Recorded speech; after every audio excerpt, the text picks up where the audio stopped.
I heard it, a hollow sound, like a breath trapped under dirt. The shovel hit something that wasn't stone, not metal either. It gave a dull, dry echo, and for a second, the ground seemed to breathe back. Welcome, everyone. Thank you for listening tonight. Tell me where you're tuning in from. I always love reading your messages, and if you enjoy stories like this one, don't forget to leave a comment after. Alright, let me tell you what happened. It started with a simple job. I'm a mason. Been one for more than 15 years. Mostly old houses, country repairs, small contracts. Nothing fancy, nothing strange. Until that call, a man, calm voice, polite but distant, said he needed help with a restoration. An old property outside the town. He wanted the foundations checked, some cracks sealed, a few walls reinforced. He offered double my normal rate. Said it had to be done quietly and that I'd work alone. That last part should have been a red flag. But I just thought less noise, less people, more focus. So I accepted. The house stood at the end of a long dirt road. No neighbors nearby, just trees, fields, and silence.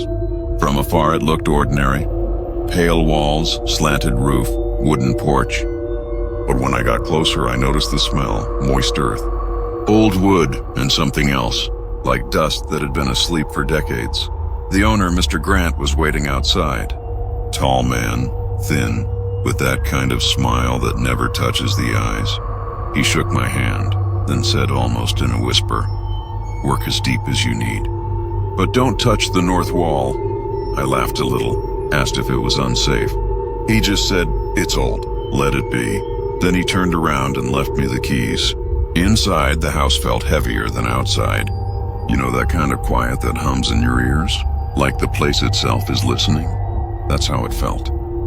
Dust floated in thin light beams coming through cracked windows. The floors creaked softly, and every sound seemed to echo too long. I set up my tools, checked the foundation lines, and began digging around the base. Everything was normal for a while, until the third day. That morning I reached the north wall area, the one he told me to avoid. I didn't mean to disobey. I just followed the crack lines that naturally led there. The soil changed color, darker, almost gray, and the smell of moisture got stronger, like the ground had been sealed too tight. When I struck the shovel down, I felt it again, that hollow resistance, like the earth had space beneath it. I knelt down, brushed the dirt with my gloves, and found something solid. Not stone, not brick either. The texture was different, old, rough, and cold in a way that didn't match the soil. I tapped it with my knuckles. Thud, thud, thud, hollow. Something was buried there. That night I couldn't sleep. The sound kept replaying in my head. Each echo felt deeper, more alive. And though I told myself it was nothing, that maybe I hit an old pipe or storage cover, there was one thing I couldn't explain. When I left the site, I covered the hole with a tarp. Next morning, it was uncovered. The soil disturbed, as if something, or someone, had been digging from underneath. I asked Mr. Grant about it. He didn't seem surprised, didn't even look at the ground. Just said, "If the dirt moves, leave it. It's better that way." I stared at that patch of earth for a long time. There was no wind strong enough to lift that tarp. No footprints, just loose dirt and that smell again, thick, heavy, like wet dust. So I took the shovel again. Told myself I just wanted to understand what I'd hit. The metal scraped softly against the ground. Once, twice, and then that sound, thud. This time it wasn't hollow. It was softer, like the ground itself sighed, and then I swear I heard it. A breath, faint and slow, coming from under the soil. I froze, listened, nothing, but I could feel the vibration through the handle. A subtle tremor, like a pulse. The air felt dense, almost metallic. I stepped back, wiped my forehead, and noticed my hands shaking. Maybe it was just the echo, maybe my nerves. But I remember whispering to myself, "There's something under there," and the earth, for just a second, seemed to whisper back. That night, The air inside the house felt heavier. It wasn't just silence, it was pressure, like the walls were holding their breath. I stayed in the small guest room Mr. Grant had offered. A single bed, one lamp, peeling wallpaper. The kind of room that feels borrowed. Even the light looked tired. I tried to read, to focus on anything but the sound from the yard. But every few minutes, I thought I heard the tarp move. A soft rustle. Then nothing. I told myself it was the wind, or some animal. Still, I couldn't shake the thought of that breathing soil. Around midnight, I finally drifted off, but a noise woke me. Tap, tap. At first, I thought it was the rain. Then I realized it came from the floor, right beneath the bed. 3 faint knocks, slow, measured. I didn't move, didn't breathe, just listened. Then, silence. I stared at the ceiling until sunrise. When I stepped outside, the air smelled different, damp, earthy, with that same strange sweetness.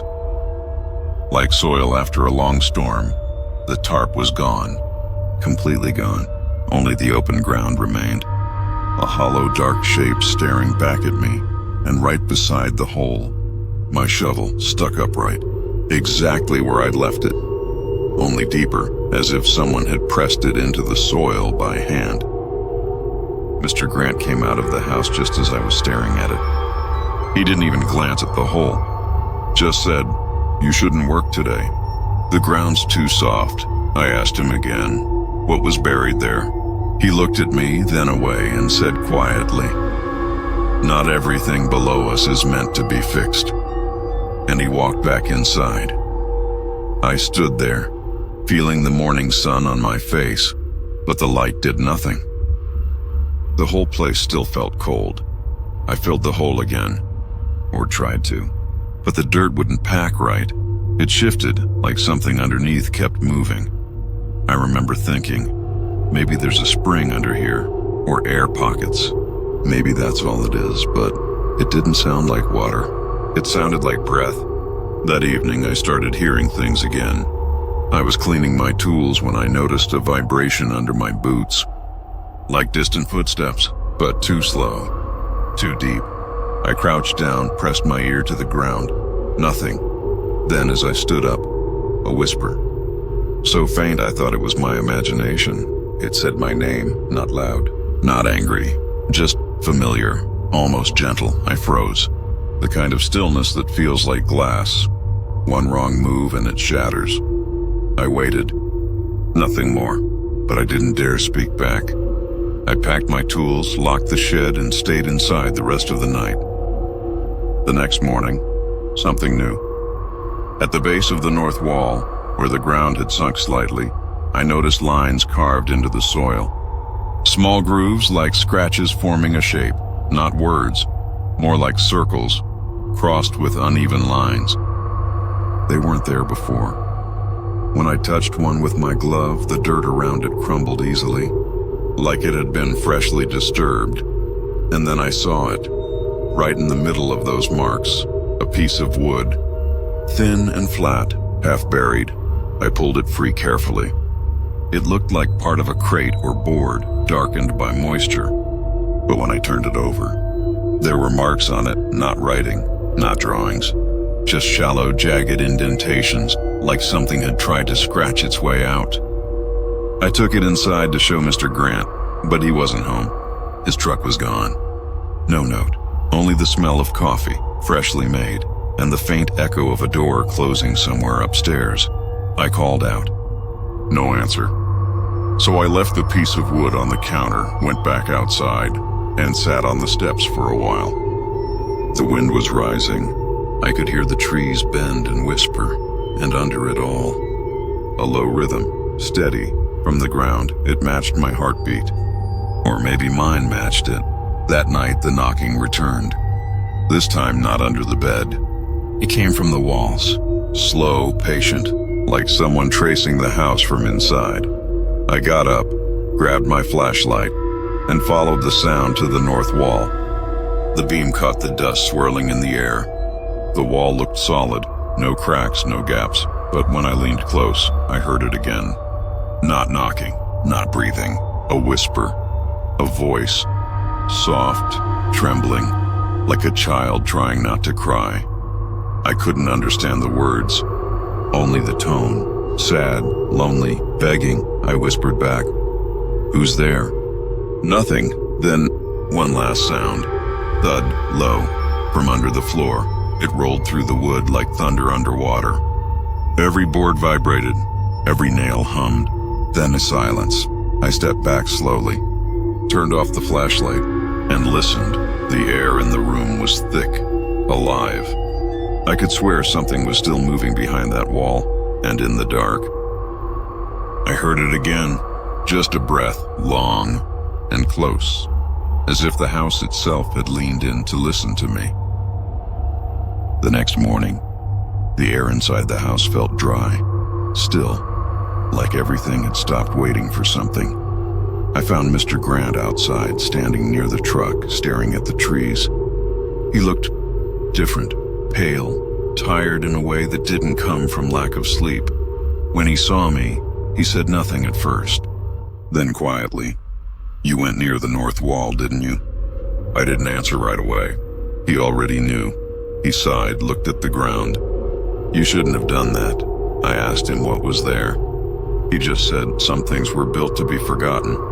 Then he left, drove away down the dirt road, and I didn't see him again that day. I stood there for a while, watching the dust fade behind his truck. The silence after was deeper than before, like the sound of him leaving had been holding everything together. I went back to the site, to the same spot by the north wall. The soil looked freshly turned again, even though I hadn't touched it, and the marks, those strange circular grooves, were gone, perfectly smoothed over, as if the ground had healed overnight. That was the moment I decided to find out what was underneath. I told myself it was for safety, that maybe there was rot or old pipes breaking the foundation, but I think I already knew. I wasn't digging for repairs anymore. I was digging for the truth. By afternoon, the sun hit the side of the house and the shadows stretched long. The air smelled of dust and iron. Each strike of the shovel echoed dull and heavy. After an hour, I uncovered the edge of something, flat, smooth, and laid perfectly horizontal beneath the dirt. When I brushed it clean, I realized it wasn't the base of the wall. It was another wall, buried under the ground, made of different bricks, dark red, almost black. The pattern was strange. Every few rows, a brick was turned sideways, marking a thin line like a seam. And along those seams, symbols. They weren't carved deep, just scratched enough to catch light. Shapes I didn't recognize. Some curved, some crossed, none forming words. They looked old, too old. I ran my fingers over one of the marks. It felt cold, colder than the rest of the wall. Then, a whisper of air rose from the gap between bricks. Not wind, not draft, just a single exhale, and the soil around it trembled slightly. I stepped back fast. The sound stopped. Everything went quiet again. For a moment, I thought maybe the pressure in the ground was forcing air through the cracks. But that didn't explain the rhythm. It wasn't random. It had a pattern. A slow inhale, then silence, then another exhale, like breathing. That night I couldn't stay in the house. The walls felt like they were listening. So I sat outside, near the fire pit behind the property. The sky was clear. The stars looked too sharp, like they were watching from above, and somewhere below I could still feel that vibration, faint, distant, but steady. I kept the fire going until past midnight. When I finally stood up to head inside, I saw light flicker through one of the basement windows. At first, I thought it was my reflection. But the light moved, side to side, slowly. I hadn't been down there yet. The owner had told me not to. Said it was unsafe, flooded in parts. Still, I went. The basement smelled like earth and metal, damp concrete, old nails, the kind of scent that sticks in your throat. My flashlight beam cut through the dark. The space was small, half storage, half dirt wall. And in the far corner, that same section of the house's north side. But down here, it looked different. The bricks were exposed, and the symbols, the same ones I'd seen buried, were visible along the lower edge. Someone had sealed this from both sides. I knelt down, touched one of the marks. It left a faint residue on my fingers, gray, like ash. And then I heard it, a sound so low it almost blended with my heartbeat. A hum from behind the wall. It vibrated softly through the bricks, steady, pulsing, alive. I pressed my hand flat. The wall felt warm, warmer than it should. Then, something touched back, a small, soft movement. Like fingertips brushing the other side, I stumbled backward, dropping the flashlight. The beam rolled across the floor, catching dust and fragments of old cement. The humming stopped. I waited, heart racing, eyes locked on the wall. Nothing. Just that still, heavy quiet again. And in that silence, I realized something simple and terrifying. Whatever was behind that wall, it wasn't gone, it was waiting. I left the basement, closed the door, and locked it, even though I knew that lock meant nothing. That night, from my room upstairs, I heard it again, a slow knock. Coming from beneath the floorboards, it moved along the hallway toward the stairs, step by step, then it stopped. Right below my bed. I didn't sleep, didn't move. I just listened to the sound of something breathing through the wood and stone of that old house. And in between each breath, it whispered, not words, just a sound. Soft, persistent, as if it was learning how to speak. I stopped pretending I was just fixing a house. By then, I knew better. Every day the place felt heavier, the air thicker, and the silence. It wasn't empty anymore. It had shape. It had weight. Something was inside it. I tried working on the other side of the property. South wall, open ground, sunlight, normal space. But even there, I felt the vibration under my boots. Not constant. It came in slow pulses like a faraway heartbeat. Sometimes it stopped for hours. Then, without warning, it started again. Low, steady, patient. Every time it came back, the tools in my hand trembled slightly. The sound passed through metal before it reached my ears. By the fifth day, I'd stopped hearing the wind. Stopped noticing the birds. Even my own steps sounded wrong, muted, like the ground was absorbing the sound. That afternoon, I went down to the basement again. The door creaked open like it didn't want me there. The air hit me in the face, cold, damp, smelling of soil and old bricks. And under it, faint but clear, I heard the hum again. This time, there was more than one, two tones. One higher, one lower, moving together, almost like a song with no melody. I turned off the flashlight, listened in the dark. The sound rose and fell, soft and uneven. And then inside those tones, I heard words, not full sentences, just fragments, like voices caught in water. Down. Help.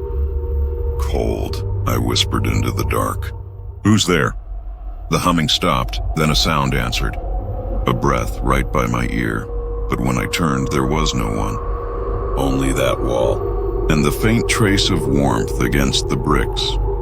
That night I dreamed of dirt shifting, of walls breathing, of something pressing its face against stone, trying to listen. When I woke, the bedsheet was covered in dust, fine gray powder, and across the window, on the glass, 3 marks. Like fingers dragged slowly downward, I stepped closer. The marks were inside the glass. I didn't tell anyone. There was no one to tell. Mr. Grant hadn't come back in 2 days. His phone went straight to voicemail, so I kept working. Because stopping felt worse. Silence meant listening, and I didn't want to hear it anymore. I poured concrete near the south side, hammered nails, made noise just to fill the air. But noise doesn't chase silence away. It only hides under it. Every hit of the hammer seemed to echo too long, and between each echo, I could swear something whispered back, By evening, I decided to finish sealing the north wall. Maybe if I closed it up, the sounds would stop. Maybe the house wanted to be left alone. I mixed the mortar, laid new bricks carefully, each one pressing that breathing wall a little deeper under silence. For a while, it worked. The hum faded. The air grew still again, almost peaceful, until the last brick. The moment I pressed it into place, the ground shifted beneath me. Not much, just enough to feel it. A pulse, through the dirt, through the soles of my boots, up my spine. Then came a sound I'll never forget. Crack. Not loud, more like a sigh splitting open. Dust poured from the top of the wall, a soft cloud drifting through the air. I stepped back, covering my face. When it cleared, I saw it, a small gap between two bricks, just wide enough to see through behind it. Darkness, thick, endless. And in that darkness, movement, slow, like something turning toward the light. I froze, didn't breathe, didn't blink, just stared into that gap. Then from deep within it, a whisper. Cold, barely a sound, just air shaped like a word. My knees went weak. The trowel slipped from my hand, clattering against the floor.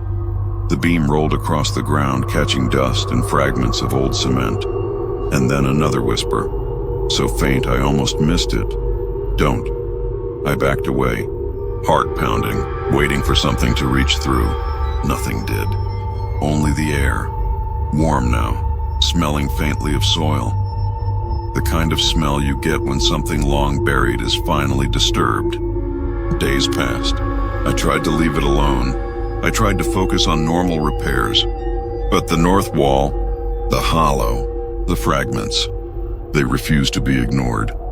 Sometimes when I was alone, I could hear faint tapping, or a low vibration under the floor, or a soft breath from beneath the bricks, and I knew, whatever it was waiting. For me. I couldn't stop thinking about it. The hollow, the fragments, the north wall, even after days of trying to ignore it, even after the house had quieted. The memory pulsed in my mind. One afternoon I returned to the yard. The fragments were slightly rearranged again. I didn't touch them. I just stared, and then something shifted under the earth. A vibration. Slow, deep, deliberate. I knelt down, pressed my hand flat against the soil. The pulse strengthened, and then meant a faint movement, something alive beneath the ground. I swallowed hard. The air felt heavier. Every instinct screamed at me to leave, but I couldn't. I had to see. Carefully, I started to uncover more soil. Each scoop revealed shapes, small, smooth, white. Fragments like I had seen before. I didn't know what they were. Not human. Not animal, just old, too old to care about labels. And under the fragments, the earth moved. A hollow space, deeper than before. A low, slow thrum rose from below. Through the soil, through my boots, up my spine, I froze. The gap beneath the fragments widened slightly. Something shifted inside, not fast, not sudden, deliberate, watching. I leaned closer. The air smelled of earth and old wood. And something else, something faintly sweet, like dust and memory. I whispered, "Who's there?" No answer, only movement, slow, measuring. Then, from deep below, a sound I could barely describe. A soft exhale, then a pause. Another exhale, each one deliberate, alive. I wanted to run. I wanted to hide, but I couldn't. My hands were on the fragments. My eyes fixed on the hollow. I touched one fragment, cold, smooth, impossible to identify, and beneath it, a faint vibration. I pressed harder. The pulse strengthened. It throbbed in the soil like the heartbeat of the earth itself. And then I heard it, a faint whisper, soft, almost hesitant, almost. I froze. The word lingered in the air. And then silence. Not normal silence, heavy, watching, waiting. I stepped back. The fragments shifted slightly again, just enough to remind me that whatever was buried here was still alive and aware. I tried to cover it, pile soil on top. Seal the hollow, But the earth refused. Loose dirt slid back. The fragments moved just enough to expose the gap. The hollow beneath seemed to pulse faster. The whisper returned. Not words this time, just breath, slow, deliberate, like it was counting my presence. I realized whatever I had unearthed wasn't going away, and I wasn't leaving. Not completely. Days passed. I tried to finish the job, tried to repair the walls, seal the cracks, but the house had changed. Every surface held weight. Every sound echoed. The fragments remained. The hollow remained, and I remained. At night I hear the pulse, soft at first, then louder. Through the floorboards, through the walls, through the house itself, I whisper into the dark, "Please, stay quiet," and it answers with breath. Slow, patient, alive. I realize now. The house remembers me. The hollow remembers me. And the fragments, they are waiting for the next move, the next breath, the next curious hand. I wanted to leave. I tried, but the soil shifts under me. The fragments move. The house hums. And tonight, as I sit here, writing this, I hear it again, slow, deliberate, breathing. I don't know if it's alive, or if it simply remembers what I've done. All I know is, I should have left it buried, but I didn't, and now, I think it's waiting for me. After the digging, the house felt different, almost aware, like it remembered my hands disturbing the soil. Every step inside echoed longer than it should. Every door creaked as if someone unseen was leaning on it. I started noticing small things. Lights flickering without cause, doors closing slowly behind me. Shadows that lingered just a fraction too long. I told myself it was old wiring, old hinges, old eyes. But deep down I knew better. One night around midnight I heard footsteps upstairs, soft, measured, not mine. I froze, heart pounding, held my breath. The steps stopped above my room. A silence heavier than the darkest night followed. And then, a whisper, faint, almost lost in the walls. Down, I didn't move, couldn't, the house had called me. I went to check the north wall again. The fragments, the hollow, the marks, everything was exactly where I left it. Yet the dust on the floor was disturbed. The movement increased. A vibration from under the earth, through the fragments, through my boots. It pulsed, slow, steady, alive. I wanted to scream, but I didn't. I couldn't. By late afternoon, the hole had grown wide enough for me to kneel in. The fragments rested in layers of soil. I brushed them carefully, feeling the texture, the weight, and the silence surrounding them. The earth beneath my knees shivered. Or maybe I imagined it. The sound came first as a low hum, then as a faint knocking, slow, patient, almost as if something was testing me. I dug a little more, enough to see a hollow space beneath the fragments. A cavity, small, tight, dark, and I felt it. Movement, slow, deliberate, like something had shifted inside. A breath, not air, something heavier, something alive. I stepped back. The hairs on my arms stood up. The earth seemed to sigh. A low exhale directed at me. I swallowed hard, my throat dry. I tried to cover the hole, pile dirt over the fragments, seal the space. But the soil refused to stay in place. Loose dirt slid back, exposing the hollow beneath.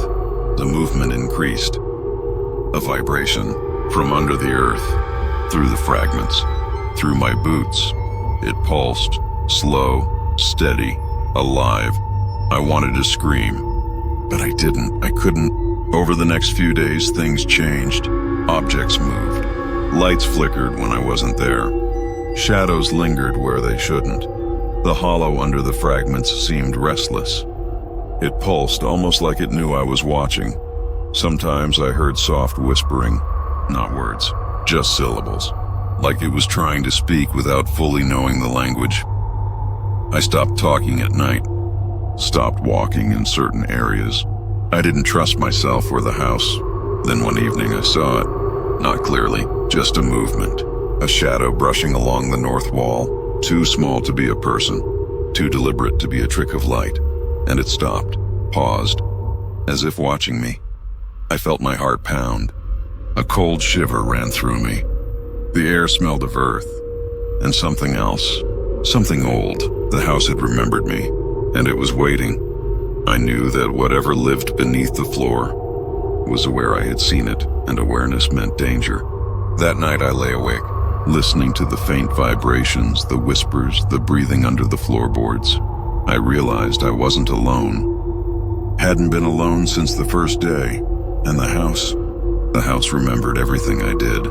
It remembered the digging, the fragments, the hollow. It remembered me, and I understood fully that leaving wouldn't be simple, because the house never forgets. I couldn't stop thinking about it. The hollow, the fragments, the north wall, even after days of trying to ignore it, even after the house had quieted. The memory pulsed in my mind. One afternoon I returned to the yard. The fragments were slightly rearranged again. I didn't touch them. I just stared. And then something shifted under the earth. A vibration. Slow, deep, deliberate. I knelt down, pressed my hand flat against the soil. The pulse strengthened, and then a faint movement, something alive beneath the ground. I swallowed hard. The air felt heavier. Every instinct screamed at me to leave, but I couldn't. I had to see. Carefully, I started to uncover more soil. Each scoop revealed shapes, small, smooth, white, fragments like I had seen before. I didn't know what they were. Not human, not animal, just old, too old to care about labels. And under the fragments, the earth moved, a hollow space, deeper than before. A low, slow thrum rose from below. Through the soil, through my boots, up my spine, I froze. The gap beneath the fragments widened slightly. Something shifted inside, not fast, not sudden, deliberate, watching. I leaned closer. The air smelled of earth and old wood, and something else, something faintly sweet. Like dust and memory, I whispered, "Who's there?" No answer, only movement, slow, measuring. Then, from deep below, a sound I could barely describe. A soft exhale, then a pause. Another exhale, each one deliberate. Alive, I wanted to run. I wanted to hide, but I couldn't. My hands were on the fragments, my eyes fixed on the hollow. I touched one fragment, cold, smooth, impossible to identify, and beneath it, a faint vibration. I pressed harder. The pulse strengthened. It throbbed in the soil like the heartbeat of the earth itself. And then I heard it. A faint whisper, soft, almost hesitant, almost... I froze. The word lingered in the air. And then, silence. Not normal silence. Heavy. Watching. Waiting. I stepped back. The fragments shifted slightly again. Just enough to remind me that whatever was buried here was still alive. And aware. I tried to cover it, pile soil on top, seal the hollow, but the earth refused. Loose dirt slid back. The fragments moved just enough to expose the gap. The hollow beneath seemed to pulse faster. The whisper returned. Not words this time, just breath, slow, deliberate. Like it was counting my presence, I realized whatever I had unearthed wasn't going away. And I wasn't leaving, not completely. Days passed. I tried to finish the job, tried to repair the walls, seal the cracks, but the house had changed. Every surface held weight. Every sound echoed. The fragments remained. The hollow remained, and I remained. At night, I hear the pulse, soft at first, then louder, through the floorboards, through the walls, through the house itself. I whisper into the dark, "Please, stay quiet," and it answers with breath. Slow, patient, alive, I realize now. The house remembers me. The hollow remembers me. And the fragments, they are waiting. Waiting for the next move, the next breath, the next curious hand. I wanted to leave. I tried, but the soil shifts under me. The fragments move. The house hums. And tonight, as I sit here writing this, I hear it again, slow, deliberate, breathing. I don't know if it's alive or if it simply remembers what I've done. All I know is I should have left it buried, but I didn't. And now, I think it's waiting for me. The last breath I felt was drawn from the hollow below, and I realized I may never be able to forget it.